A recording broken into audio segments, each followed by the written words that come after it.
नमस्कार दोस्तों, आप सभी का स्वागत है आपके अपने YouTube चैनल ज्ञान स्टडी LMP पर। दोस्तों, आज हम लोग सीटेट यानी केंद्रीय शिक्षक पात्रता परीक्षा में पर्यावरण अध्ययन को पढ़ने वाले हैं। आज दोस्तों जो प्रश्न है वो आपकी परीक्षा के लिए काफ़ी महत्वपूर्ण है, तो इन प्रश्नों को ध्यान से करें। तो आइए दोस्तों आज की क्लास शुरू करते हैं। दोस्तों, क्लास शुरू करने से पहले अगर आप चैनल पर पहली बार आए हैं तो चैनल को सब्सक्राइब कर लें, साथ में बेल आइकन को अंडर प्रेस कर लें जिससे अगली क्लास की जानकारी आपको मिल सके। अब आइए दोस्तों क्लास में चलते हैं और आज के प्रश्नों को हल करते हैं। आज का हमारा पहला प्रश्न है, पर्यावरण अध्ययन की अपनी कक्षा में समूह क्रियाकलाप का निर्माण करते हुए आप निम्नलिखित विचारों में से आप किसका ध्यान रखेंगे। और दोस्तों इसमें 4 कथन दिए हुए हैं और उसके बाद ऑप्शन दिए हुए हैं। आपको कथनों को बताना है कौन कौन से कथन सही हैं। एक कथन में है, बच्चों की रुचियों का ध्यान, लड़कों और लड़कियों को समान रूप से रुचि का। और सी में है, इनमें मूल्यवान सामग्री लगी हो। और डी में है, सभी धार्मिक और सांस्कृतिक पृष्ठभूमि के बच्चों को रुचि लगे। अब दोस्तों ऑप्शन दिए हुए हैं 1, 2, 3, 4, आपको बताना है इनमें से कौन सा सही है। इसमें दोस्तों बच्चों की रुचियों का ध्यान सही हो जाएगा, लड़कों और लड़कियों को समान रूप से रुचि का, ये भी दोस्तों इसमें सही हो जाएगा, हमारा सही हो जाएगा, सभी धार्मिक और सांस्कृतिक पृष्ठभूमि के बच्चों को रुचिकर लगे। तो ए बी और डी हमारा सही हो जाता है। तो दोस्तों आज जो ऑप्शन बने हुए हैं इनमें से ए बी और डी कोई भी नहीं है, तो इसमें दोस्तों ये 4 ऑप्शन सही हो जाएंगे। तो अगर इसमें यहाँ पर डी कर दिया जाए तो ये ऑप्शन सही हो जाएगा, बाकी किसी भी ऑप्शन में सही नहीं है, ए बी और डी हमारा सही हो जाएगा। आइए दोस्तों अगले प्रश्न पर चलते हैं। अगला दोस्तों प्रश्न है, निम्नलिखित सभी कथन पर्यावरण अध्ययन में सामूहिक रूप से क्रियाकलापों में संलग्न शिक्षकों और विद्यार्थियों के पक्ष में तर्क प्रस्तुत करते हैं, केवल एक कथन को छोड़कर। वह कथन कौन सा है। ऑप्शन है, बच्चे परस्पर सामंजस्य और सहयोग करना सीखते हैं। बी ऑप्शन में है, बच्चे दूसरे बच्चों से बात और बहस करने से अधिक सीखते हैं। और सी ऑप्शन में है, समूह क्रियाकलापों की वजह से बच्चे अंक उपलब्धि में अच्छा सुधार प्रदर्शित करते हैं। और डी ऑप्शन में, प्रौढ़ों के समर्थन से बच्चों को अपनी क्षमता से अधिक ज्ञान के निर्माण में सहायता मिल सकती है। तो इसमें दोस्तों सही हो जाएगा इसमें दोस्तों सही ऑप्शन की बात करें तो डी ऑप्शन सही हो जाएगा। इस कथन को छोड़कर अन्य सभी सही हैं। परस्पर सहयोग तथा विचार विमर्श या बहस से बच्चों में ज्ञान का वर्धन होता है और यह पर्यावरण अध्ययन का एक भाग है। प्रौढ़ों या किसी अन्य के समर्थन से बच्चों को मनोबल प्राप्त होता है, परंतु यह विद्यालय पर्यावरण का भाग नहीं है। तो डी ऑप्शन हमारा सही हो जाएगा। आइए दोस्तों अगले प्रश्न पर चलते हैं। अगला दोस्तों प्रश्न है, समूह कार्य से पर्यावरण अध्ययन कर रहे बच्चों की सामाजिक व्यक्तिक विशेषताओं के आकलन के लिए निम्नलिखित में से कौन सा उपकरण सर्वाधिक उपयुक्त होगा। दत्त कार्य, कागज़ पेंसिल परीक्षण, मौखिक प्रश्न, निर्धारित मापनियाँ। इस प्रश्न का दोस्तों सही उत्तर हो जाएगा, इसमें दोस्तों मौखिक प्रश्न हमारा सही हो जाएगा। मौखिक प्रश्नों से बच्चों की सामाजिक वैयक्तिक विशेषताओं का आकलन किया जा सकता है, जबकि अन्य से लिखने की क्षमता का आकलन हो सकता है। तो सी ऑप्शन हमारा सही हो जाएगा। अगला प्रश्न है, निम्नलिखित में से कौन सा पक्षी कैक्टस पौधे के कांटों के बीच अपना घोंसला बनाता है। शकरखोरा, वया, कलचिड़िया, फक्ता। तो इसमें दोस्तों सही ऑप्शन हो जाएगा, इसमें दोस्तों फक्ता सही हो जाएगा, यानी डी ऑप्शन हमारा सही हो जाएगा। फक्ता पक्षी कैक्टस में अपना घोंसला बनाकर रहता है, तो डी ऑप्शन हमारा सही हो जाएगा। आइए दोस्तों अगले प्रश्न पर चलते हैं।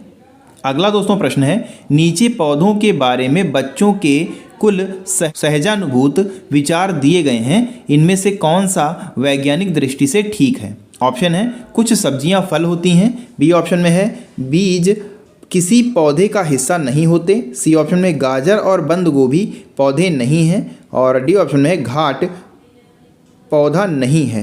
तो इसमें दोस्तों सही उत्तर हो जाएगा, ज़्यादातर सब्जियां पौधे के फूल होती हैं, जबकि कुछ सब्जियां फल के रूप में भी होती हैं। तो ए नंबर का ऑप्शन हमारा सही हो जाएगा, ए ऑप्शन हमारा सही हो जाएगा। आइए दोस्तों अगले प्रश्न पर चलते हैं।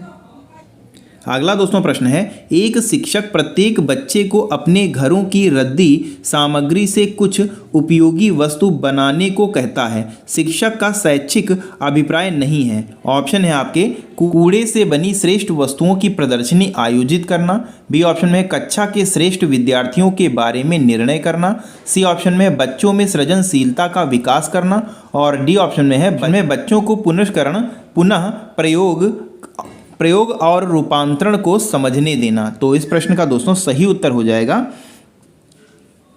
शिक्षक बच्चों की सृजनशीलता एवं उनकी समझ को जानने का प्रयास करता है, इससे श्रेष्ठता का सही निर्णय नहीं किया जा सकता। तो इस प्रश्न का दोस्तों बी ऑप्शन हमारा सही हो जाएगा। इसमें दोस्तों बी ऑप्शन सही हो जाएगा, बी ऑप्शन हमारा सही हो जाएगा। आइए दोस्तों अगले प्रश्न पर चलते हैं।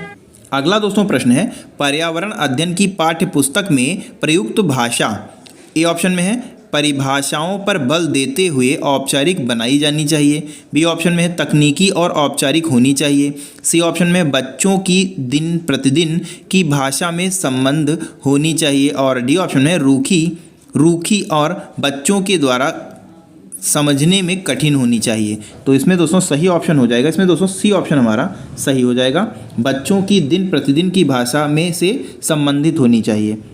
किसी भी पाठ्य पुस्तक की भाषा सरल एवं समझने योग्य होनी चाहिए।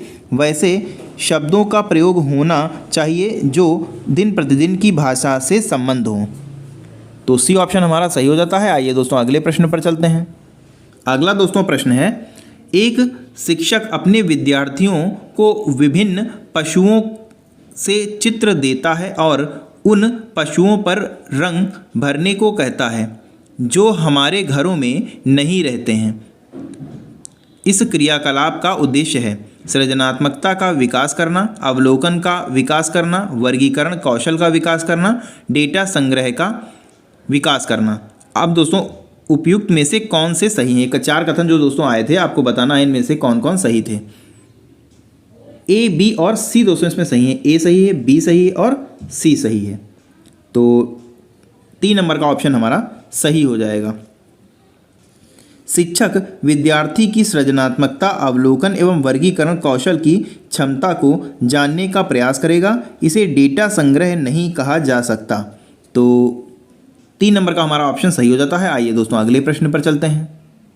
अगला दोस्तों प्रश्न है, पर्यावरण अध्ययन के शिक्षण अधिगम में सर्वेक्षण का उद्देश्य है। 4 कथन दिए हैं दोस्तों।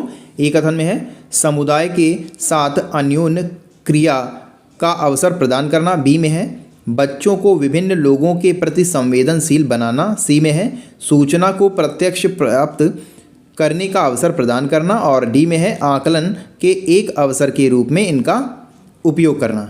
अब दोस्तों 1 2 3 4 कथन 4 अब दोस्तों 1 2 3 ऑप्शन दिए हुए हैं, आपको बताना है इनमें से कौन से सही हैं।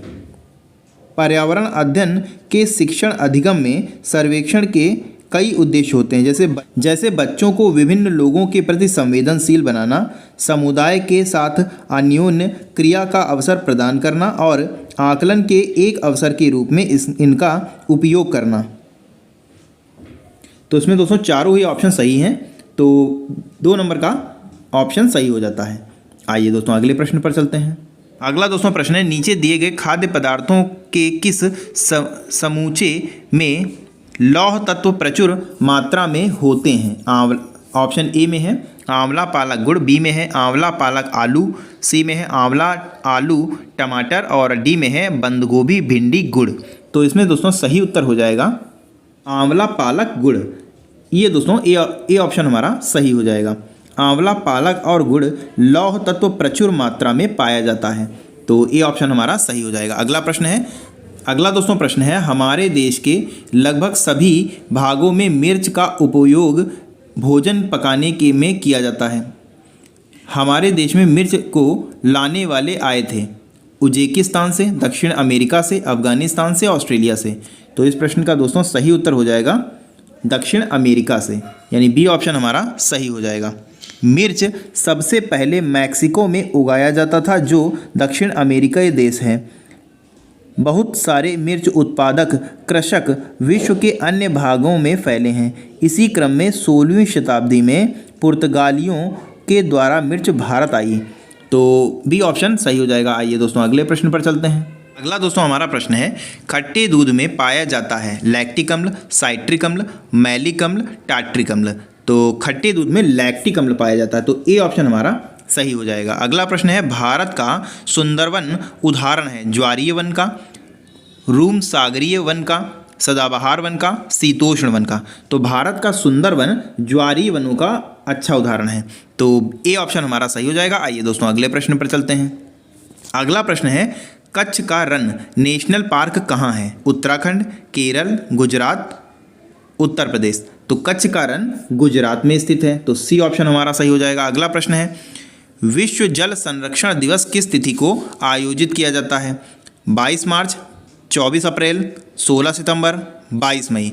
तो विश्व जल संरक्षण दिवस 22 मार्च को मनाया जाता है, तो ए ऑप्शन हमारा सही हो जाएगा। आइए दोस्तों अगले प्रश्न पर चलते हैं। अगला प्रश्न है, मानव के पेट में अमाशय का रस प्रकृति रिक्त स्थान होती है और वह भोजन के पाचन में सहायता करती है।